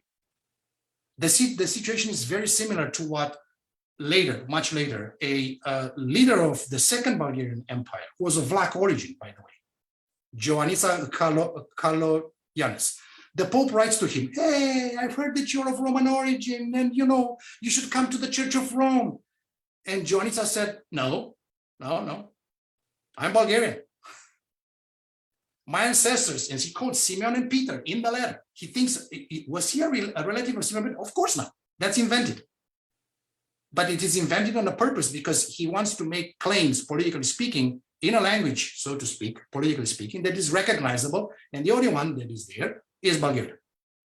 Was Samuel therefore ethnically Bulgarian? I think Mitko is quite right there. We will never know. And probably this is how it should be. Did people in Macedonia, locals, speaking Slavic languages support him? Yes. Let me draw a line under this. You add, subtract, multiply, and divide. Do people in Macedonia have a right to the page in history on which Samuel's name is prominent? Absolutely. Well, it's fascinating, and some argue that Samuel was of Armenian heritage, and how did the Armenians look Syria? An heir of a Romanian family from Transylvania, right? Hunyadi became Matthias Hunyadi, king of Hungary. Mm-hmm. What do we do there? Yeah, well, and I was quite interested, growing up with this history of Samuel, particularly, and obviously Istvan, the king of Hungary, Stefan the first, and his daughter apparently had married Samuel's son, and then the trying to fight back against the Byzantine Empire during it's a very fascinating part it's of a major power it's a major power. We know that envoys from Samuel showed up in Quedlinburg, the court of Otto III, Otto II, I think, by then. So, I mean, it's quite clear this is a power that a lot of people wanted to learn about, be in contact with. This is no joke. I mean, Basil, actually, the emperor, that is, won that victory after very long war. Catherine Simpson wrote a book about this and showed that at the beginning of the campaign, he was not even sure he's going to win at all. At all. Yeah, no, and obviously the role of the Rome Pope as opposed to the ecumenical patriarchate, which is obviously today based out of Constantinople, Istanbul, and the role they played during this time, and the role of the church and trying to have a separate, having a patriarch of Ohrid versus just a regular bishop, and the role that church played. To give you an example of how complicated things are and give you an edge that probably it may confuse you even more, but it will give you a sense of how one should approach such things. There is no black and white, right? Mm-hmm. We are dealing with a lot of grays here, okay, in between, okay? About 15 years ago, excavation started in the city of Alba Iulia, which is in the center of Transylvania in Romania, in front, on the western end, in front of the western end of the present-day Roman Catholic Cathedral in that city. And the church was found there. My good friend who excavated the site published it, and it's a 3-aisle church. The closest parallels there too of which are in late 10th, early 11th century Macedonia. Who built that church there? I mean, the dating is clearly 10th century, which actually places the church before the arrival of the Magyars. That in itself created an enormous brouhaha because of the claims the Romanians and Hungarians have to the territory of Transylvania. But I don't know if you follow my drift. If the model for building the church is in Macedonia, who are those people? We know for sure that in the 9th century, probably early 10th century, the southern part of Transylvania was under Bulgarian rule because of the salt in Transylvania that the Bulgars needed for their economic activities. Let's say that that Bulgarian rule over that territory continued well after Peter's death, 969, which is probably when, I mean, the last quarter of the 10th century is the approximate date of the church. We're talking about a collapse of Bulgaria in the eastern part of the Balkans. That is to say, the state, the capital of which was at Preslav, right? The only Bulgaria that we know of right now is in the center of the Balkans with Samuel, right? Did Samuel send people to actually build a church there? I don't have an answer to this question, but it's extraordinary stuff. So we have 3 questions in the chat, and perhaps while I'm reading them, you could also read them, Dr. Curta. There's 2 questions, Robert, relating to your paper of were there any Slavs in 7th century Macedonia. When you talked about the stone graves found in Macedonia dated from the 6th and 7th century, as well as the ones near the shores of Ohrid, I found those findings so interesting because of its clear continuation of Macedonian burial traditions from late antiquity. Is this not enough evidence to disprove the Slavic migration theory, considering the burial traditions and graves found where the supposed migration originated from do not follow the ones found in Western Macedonia? And perhaps elaborate a little bit on second question, wondering from the book 2 on the miracles of Saint Demetrius with the siege of Salonika in 677, even though the Berzets were not mentioned in it, is it possible to say that the Berzetis moved more into Western Macedonia from Solon, like the Beleg did? Just hoping on some clarification. All right, so the first one, it's a very good question. Look, I mean, it's not a problem only with Macedonia, it's the entire Balkans. If the Slavs migrated, just remember the model in linguistics. One thing that we know for sure, in order to get to the Balkans, the Slavs needed to get over Romania, as I said.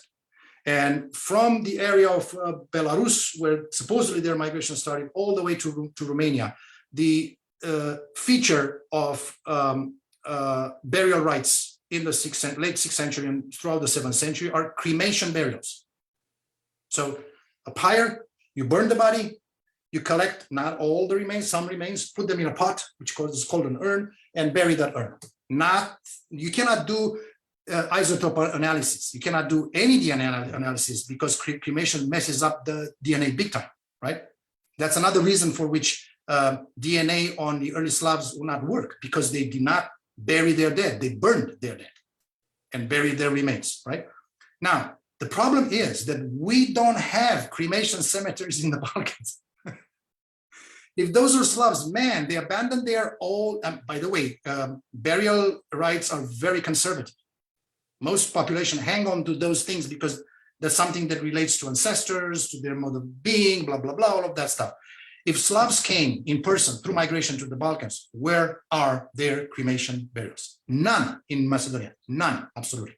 As I mentioned, when in 8th century, a population group comes through Eastern Macedonia, about 100 years separates the groups on the northern shore of the Lake Ohrid, who disappear around 800, we don't know under what circumstances, from the group coming from the east, right?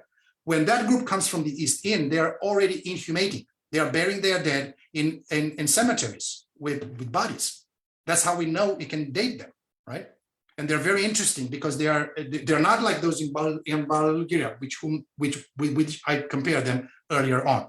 Now, so you know, there is no evidence that the burial in the group that I mentioned to you in Western Macedonia on the northern shore of Lake Ohrid is called Comani, after a site in Albania. There's no evidence that this Comani group continued after the 8th century, right? So something happens there. What? We don't know. There is no evidence of violence. There is no evidence of migration. This simply disappeared. It may be a problem of research. I don't know, but this is what I can tell you now, right? So there is no way to link those people to what comes next after, right? The new inhumation groups have completely different rights, completely different modes of thinking. They don't line up their pits with stones. In very correctly put, this is a late antique feature, right? Those 8th century people coming from this don't do that. They just dig a pit, put the body in it. Lots of jewels, especially for female burials, bracelets, rings, earrings. I mean, lots of them. A lot of metal, right? So very fashionable stuff, right? By the way, the groups, the last phase of the Comani culture, lots of weapons. No weapons in the group coming from this side. Different population, even from a social political point of view, if you interpret the archaeological evidence the proper way. Now to the issue of miracles of Saint Demetrius.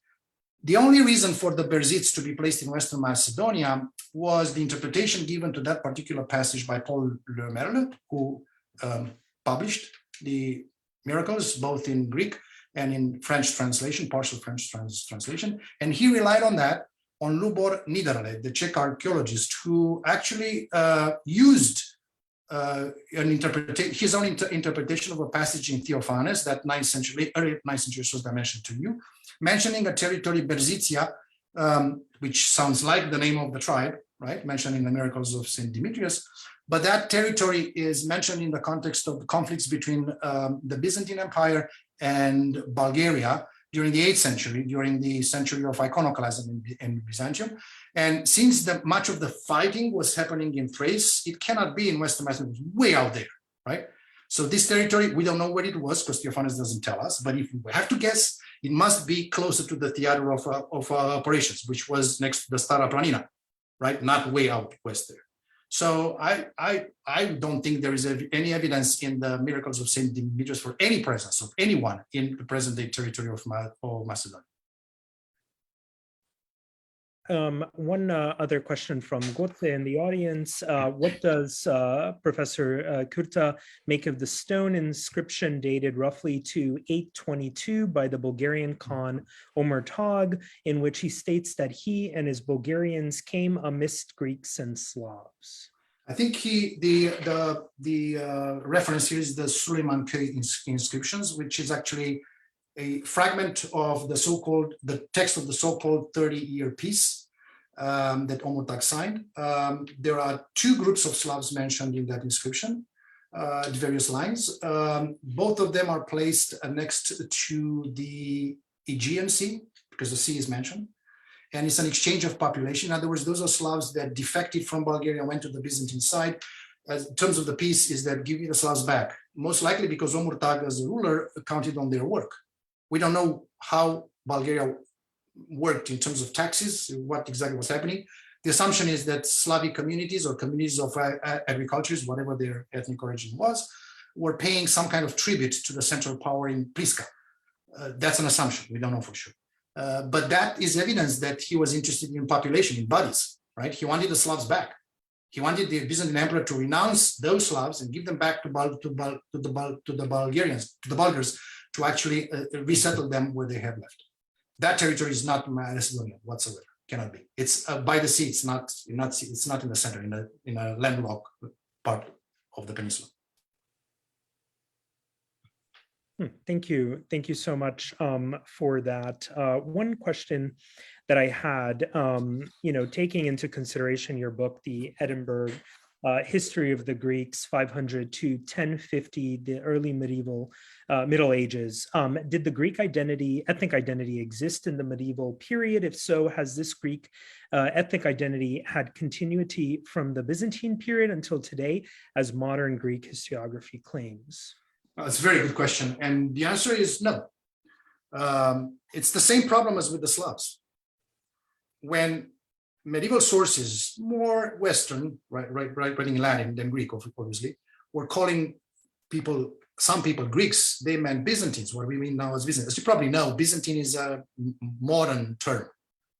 If you would have traveled one more time to some turn of time to Constantinople, let's say around year 1000, ask people on the street in Greek, because that's what they were speaking, who are you? What's your ethnicity? They will probably say one of two things, either Christian or Roman, not Greek, while speaking Greek, right? But again, the linkage between language and nationality or ethnicity was not made at that time. That's a modern phenomenon, the 19th century, right? Now, you ask a very interesting question. Did Greek ethnicity exist? I don't think so. And I'm not alone in this. A scholar of Greek origin, very important scholar in Byzantine studies, Anthony Kaldelis, used to teach at Ohio State. Now I think it's at the University of Chicago. He wrote a number of books in which he argued basically that the Byzantine, what we call the Byzantine Empire, was a Roman empire. It was a Roman identity, not a Greek identity that was formed there. And I think he's right in many ways, but at least two are important for the answer to your question here. Number one is that the Roman identity is something similar to what Soviet identity was in the Soviet Union. Soviet Empire included people of many languages. In order to actually make them coexist and rule over them, you needed a supra identity for all of them. Nobody denied that you could be Moldovan or Estonian or Kazakh under the Soviet Union, but we all are Soviet. That's what makes us members of the society. Mutatis mutandis, in other words, keeping the proportions in place, obviously, it's something similar in the Byzantine Empire. We have emperors of Armenian origin. I don't know about Samuel being of Armenian origin or not, but certainly John Tzimiskis was, right? And he bragged about it. We have Slavic groups inside the empire, in Greece, by the way, right? They are the only ethnic groups. Remember I said that there is no ethnicity of the empire, right? Since the empire doesn't have an ethnicity. Ethne, Greek word used in the New Testament by St. Paul, refers to people who are not what we call nowadays Gentiles, right? In the Roman Empire, ethnic groups were outside the empire. The barbarians were ethnic, not the Romans. Romans did not need an identity that was called ethnic because their identity was imperial.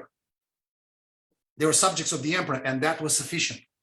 And it did not matter whether you were of Armenian origin or of Slavic origin, whatever, right? Whatever.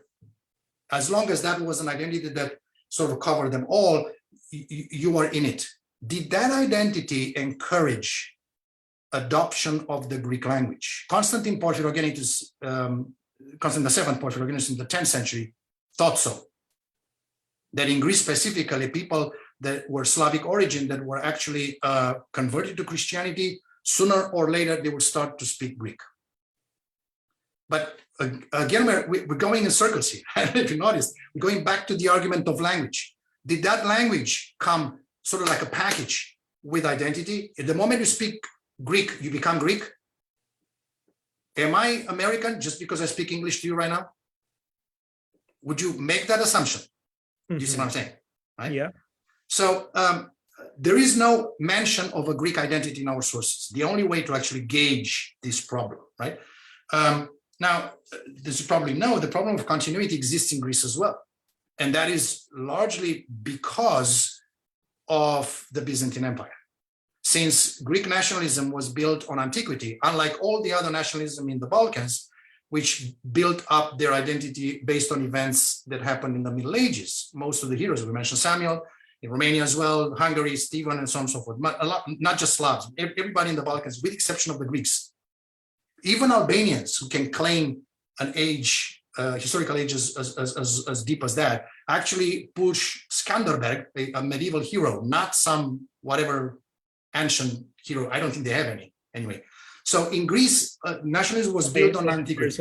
There's also this, claim that Alexander the Great's mother was Illyrian or Albanian, and so that's something. But as you probably know, the argument was made that Constantine and Methodius were Bulgarian, and that was based only on the idea that they have actually created the language I told you about on the basis of a dialect spoken in the hinterland of Thessaloniki. What could have dialect been? Bulgarian, of course.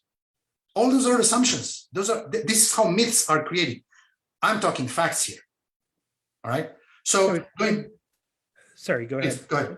I was just wondering to answer your question there. So for a Greek identity to exist, you need a continuity from antiquity because Greek nationalism emphasizes antiquity, Pericles and Themistocles and so on and so forth. This is what Pan-Hellenes in the 19th century wanted to see. This is why, in order to make the pantheon relevant, you destroyed the church, which had built in the Middle Ages inside it. You remove the Middle Ages to actually mark and market antiquity for tourists, scholars, and nationalists. It was Constantin Paparigopoulos who first said, wait a second. Because if you do that, then Falmarais is right. We nowadays are not ancestors of Pericles, but of Albanians and Slavs and all of those people who actually learned to speak Greek, but they were not Greek by blood. I'm not sure you can see, but this is basically a racist argument. It is essentially a racist argument. Well, we, as you know, a lot of, Macedonians have been discriminated over the last century, because they identify as Macedonians separate from a Greek identity, and the state. And there's a question here, because we're obviously on this topic, Victor Bevel, and I highly recommend for the audience to check out politicon.com, which is a wonderful resource of free books and electronic material on a lot of Macedonian historical topics, particularly over the last century in regards to Macedonian minority groups. But Victor says, I'm very interested in your view about the lack of evidence of a Slav migration, given how strong this migration idea is in Greek propaganda. How strong is it among Greek academics, and how many Phil-Hellene academics there are, especially in the West? What responses are you getting from these academics? Can their views be changed? And if so, how long will it take? My book was well received. You have to understand, in Greece, two things are in changes. There's no monolith. All Greeks think alike. There's no such thing, right? And there are different layers there of different approaches. I may have conveyed to you already the idea that even here in Florida, I get along better with archaeologists than I get with historians. And that's because archaeologists are really better grounded, pun intended, than historians, right? And that is because they think outside words, which could be interpreted in different ways when they appear in the sources. You got to deal with pots, make some sense out of that. So I do have a lot of friends among archaeologists in Greece, also historians. Panos Sofoulis from Athens, excellent book on Bulgaria and Byzantium, a number of others too. But archaeologists now begin to see some very interesting things. Somebody asked, Mr. Gotze Pankovsky, I think, asked about the Slavic pottery.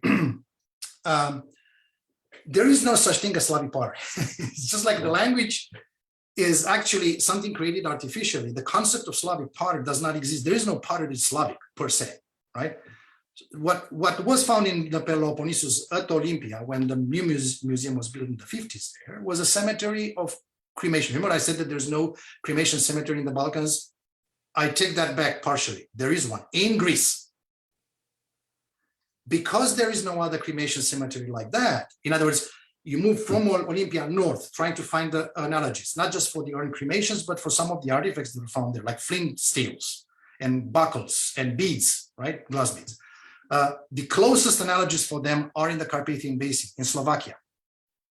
There is nothing in the Balkans, in neighboring Macedonia, in Bulgaria, nothing, in Serbia, nothing, in Croatia, nothing, Slovenia, you have to move all the way, nothing in Hungary, you have to move all the way to Slovakia. Is this a migratory group? Perhaps. But now it becomes more interesting that in Greece, there is a lot of material, which is, call it Slavic, call it the way you want it, is not Byzantine for sure. We're talking a cremation cemetery in a territory of the Byzantine Empire that was Christian, right? So could those two things coexist? Forget about ethnicity. Could a cremating group live next to or within the territory of an empire that was Christian by definition, right? Those are fundamental questions that you can shift the emphasis to something else, right? Now, how do Greek scholars react to those things? I think that many of them actually found my idea that there was no Slavic identity, that basically the argument of my first book, 2001, was that the Slavs are invented, quote unquote, in the sense of discovered, not of fabricated, by the Byzantine authors, who actually knew that there was some groups north of the lower Danube in that area, like Pro-Copis. So they gave that name to probably what was a multitude of groups speaking perhaps a language that was like a koine, meaning something similar so that they communicate with each other, but was not an ethnic marker. No group claimed that language to be its own, right? And that definition and that label was extended later on to a lot of people, a lot of phenomena, right? And they like this because they see a number of phenomena in Greece, archaeologically speaking, that have no resemblance in the neighboring Slavic countries. I mean, I just think of this. I actually had a beer with a Greek colleague of mine, an archaeologist, said, and it's unbelievable. I found evidence in Greece that the Macedonians north of the Greek border will be very happy to have. They don't have it. We have it. Florin, I think I'm going to have two more questions, and Sure. I know it's getting late, and you have a lot of work ahead of you, I'm sure, as a university professor. But Bill asks, I may not have understood you well, but I think you mentioned that Cyrillic was invented in Thessaloniki, meaning that no one was talking that language, and somehow that it was then transferred to all the other Slavs. And if so, what language were all the Slavs talking before? And then just add on to this, there is this notion that, Cyrillic was built off of the alphabet Glagolica, which was used, during that time or like 3rd, 4th, 5th century period. So I don't know if you could, answer this question. So first of all, Cyrillic is the alphabet, not the language.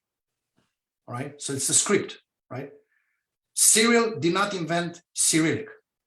Cyrillic, which is the alphabet, the script used to render Macedonian, the language, Russian, Bulgarian, Serbian, was actually invented in Preslav, in Bulgaria, at least 50 years after Constantine Cyril died. So it has nothing to do either with Constantine or Methodius. It's a completely Bulgarian invention by those lettres, by those learned men responsible for the extraordinary program of translation from Greek into Old Church Slavonic, all of which was done under the aegis and patronage of King, later on Emperor Simeon, in Bulgaria, right? What was the script that Constantine invented? Because in his biography, Vita Constantini, we are told that he actually created the signs, created the letter. That, as you said, is Glagolitic. Now, the alphabet did not exist before Constantine. No, I know there are a lot of theories about, there's absolutely no evidence whatsoever. I mean, they make similarities, visual and so on, on some of the signs and so on, but absolutely no texts written in Glagolica before Constantine, none. All right.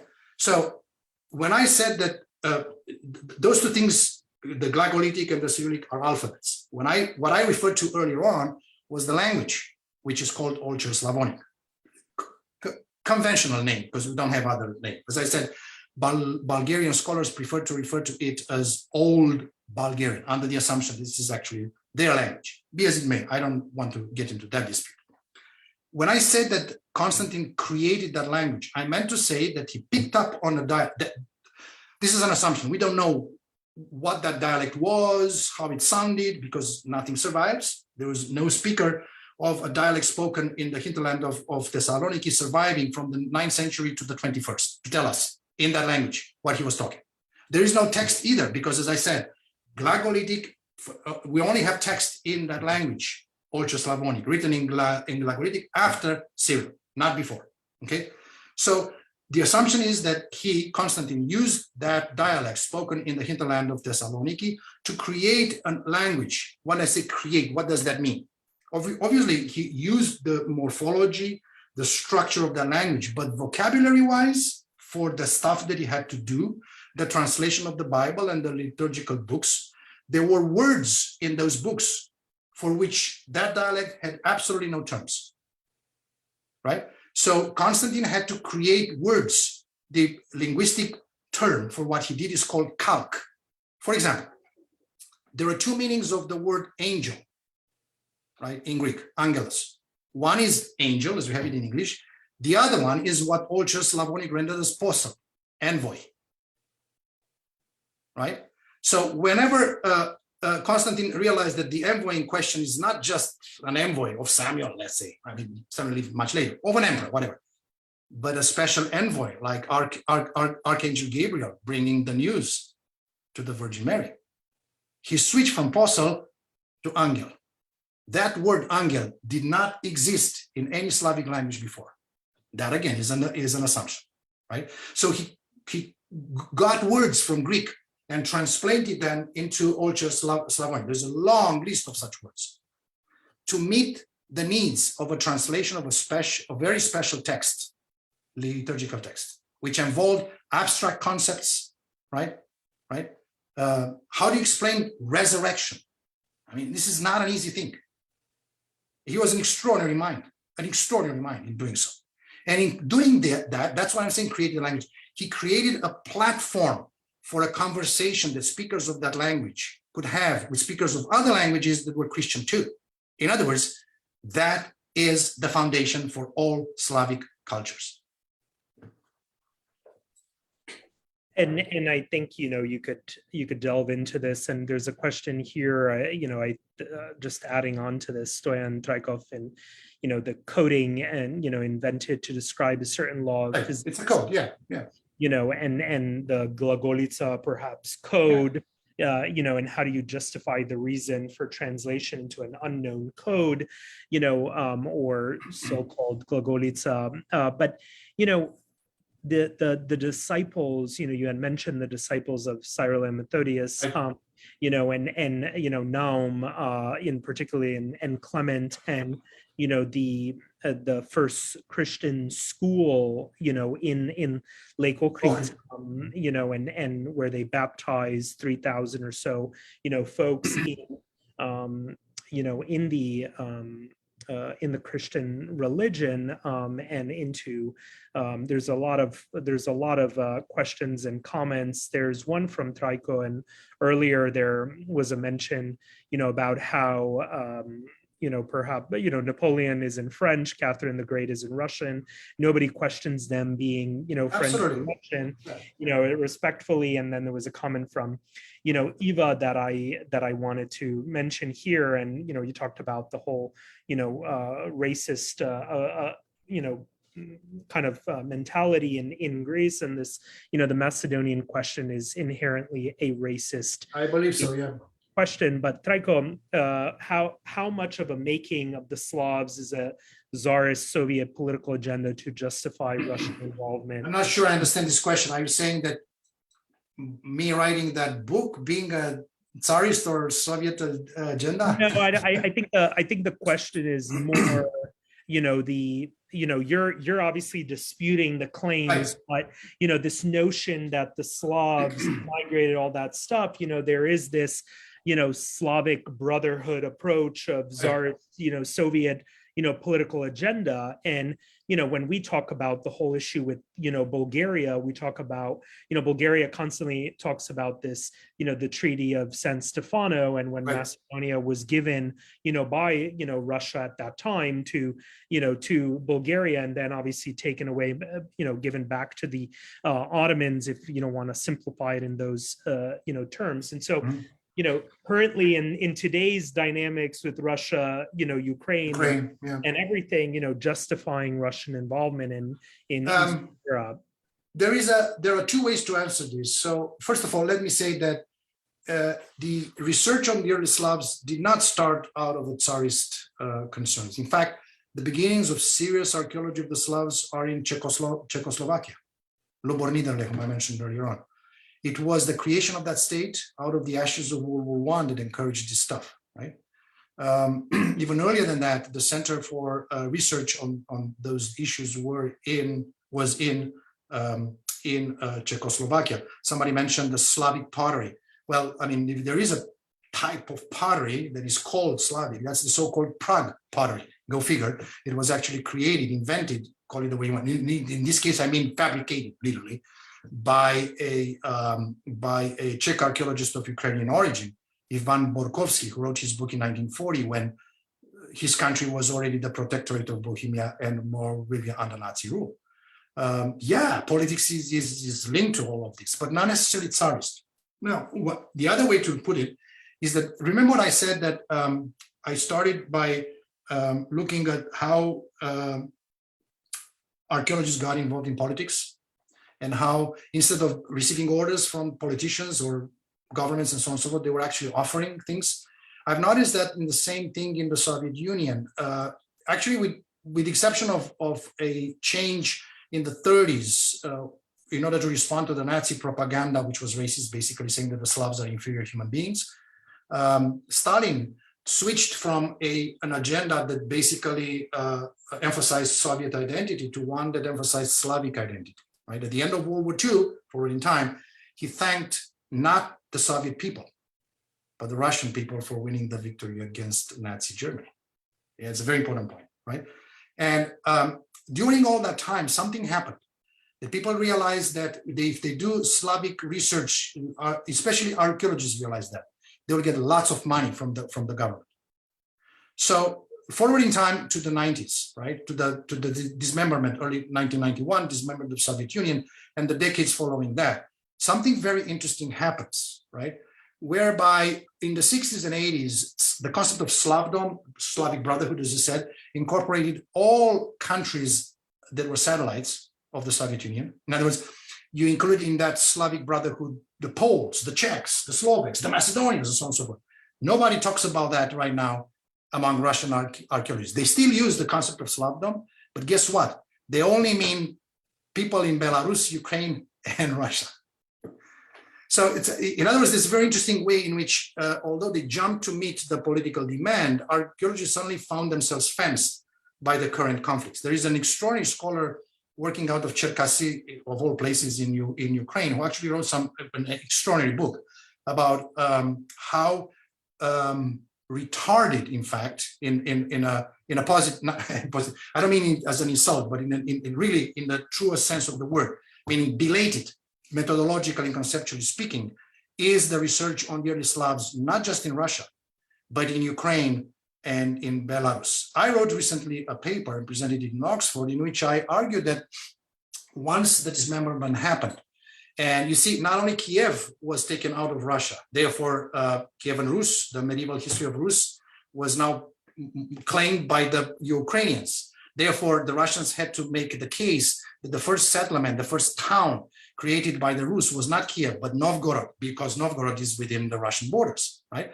Not only that was a problem, but the fact that the Pripyat Valley that I mentioned to you as being claimed by linguists as being the homeland of the Slavs is again in Belarus, not in Russia, right? So suddenly the Russians were concerned, the famous Soviet archaeologist Valentin Sedov was concerned with finding Slavs in the culture of the so-called long barrows in northwestern Russia, in the region of Pskov, where they came long before any migration of the Slavs anywhere else. More recently, especially after 2004, when the claims to independence of the Republic of Tatarstan, the capital of which is in Kazan on the Volga, had to be put on the side. That's also a religious conflict because Tatarstan is the only Muslim island in Russia, right? They were claiming at that moment in time that they were not Tatars, as the name of the country goes, but they were Bulgars. No, not those of Kuber and the Volga Bulgars. So another group, right? In other words, claiming that they had been on that territory long before the Russians. See, if they are Tatars, they came there in the context of the Golden Horde, right? If they are Bulgars, they were there ever since the 7th century, before even Rus existed. Guess what? That was countered with research claiming that the particular culture in that area, the culture called Imenkovo, was the result of a migration of the Slavs from Ukraine or from Russia all the way to the east. Is this politics? Yes, absolutely. Is it Tsarist? No. Is it Soviet? No. What is it? Politics.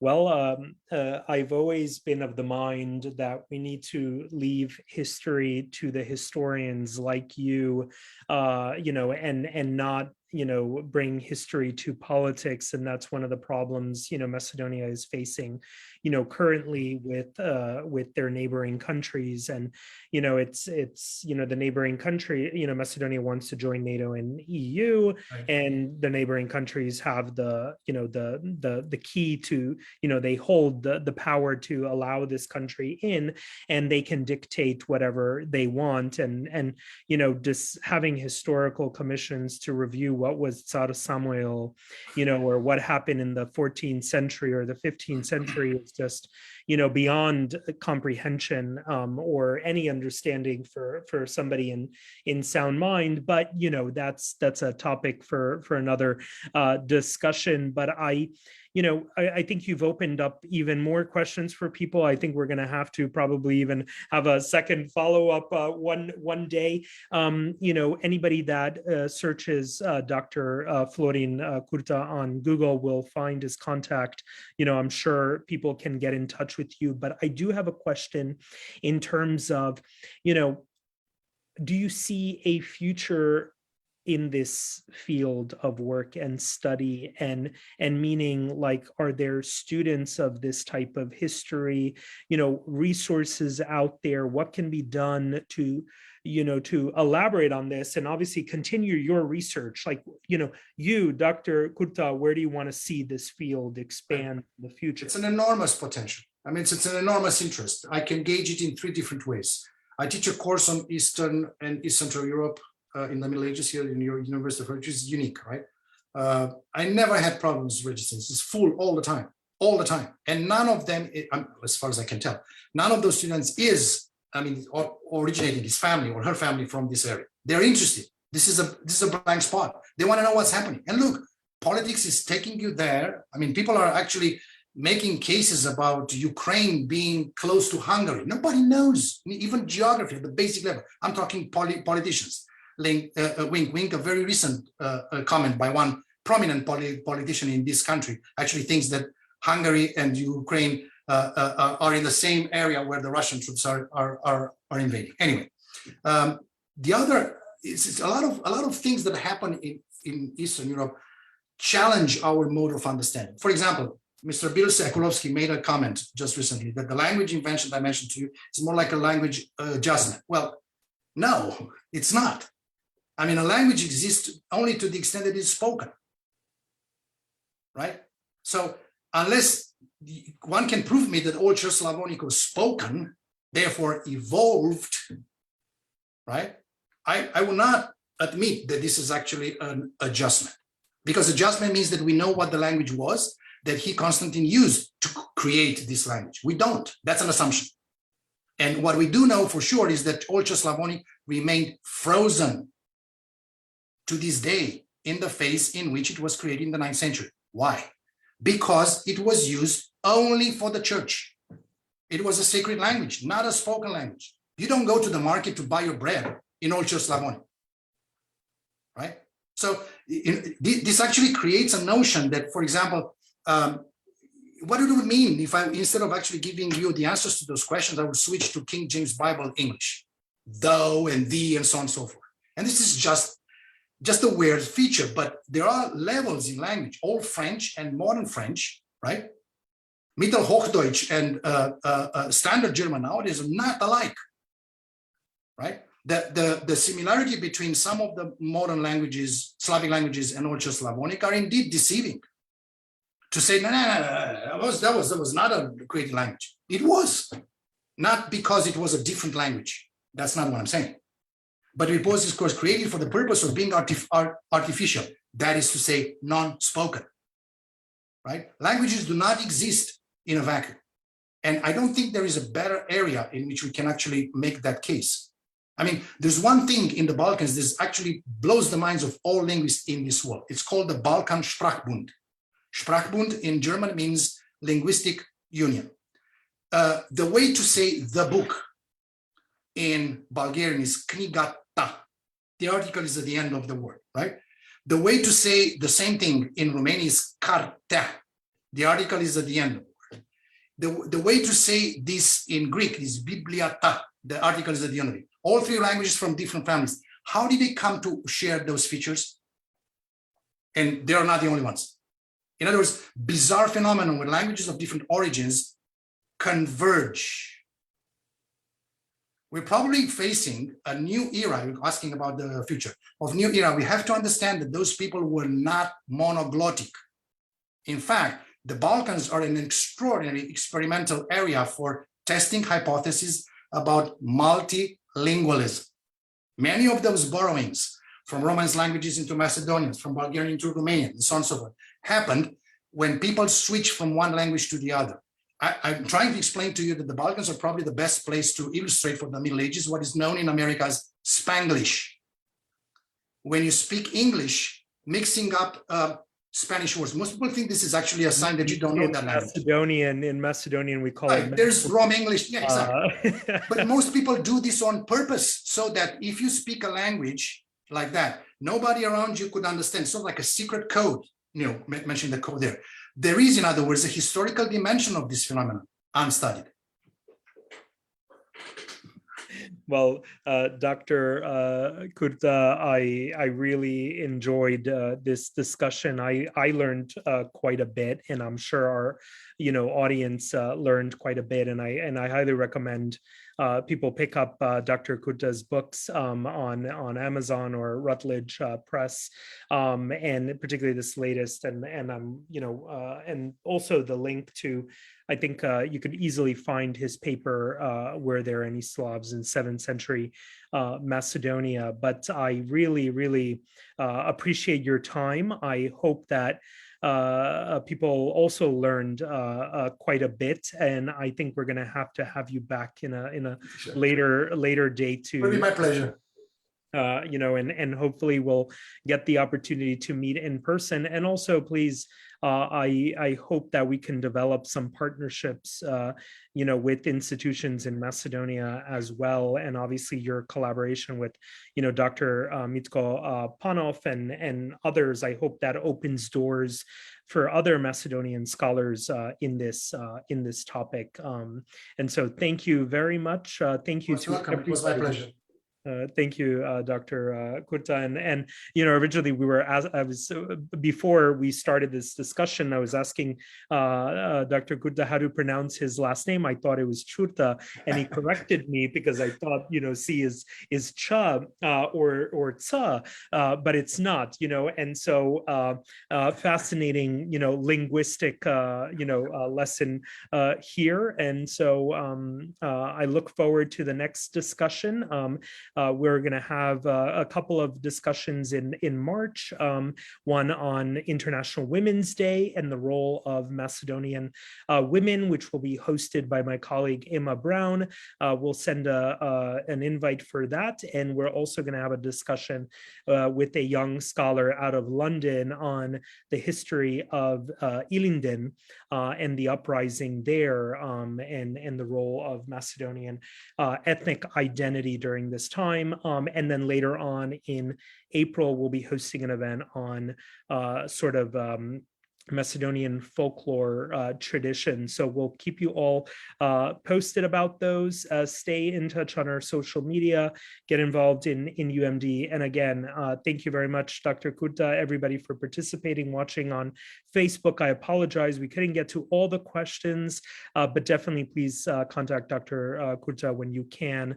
You could easily find him on Google, as I mentioned. So thank you all and have a wonderful evening. Bye-bye now. Take care. Take care, everyone. And thanks for coming. Bye-bye.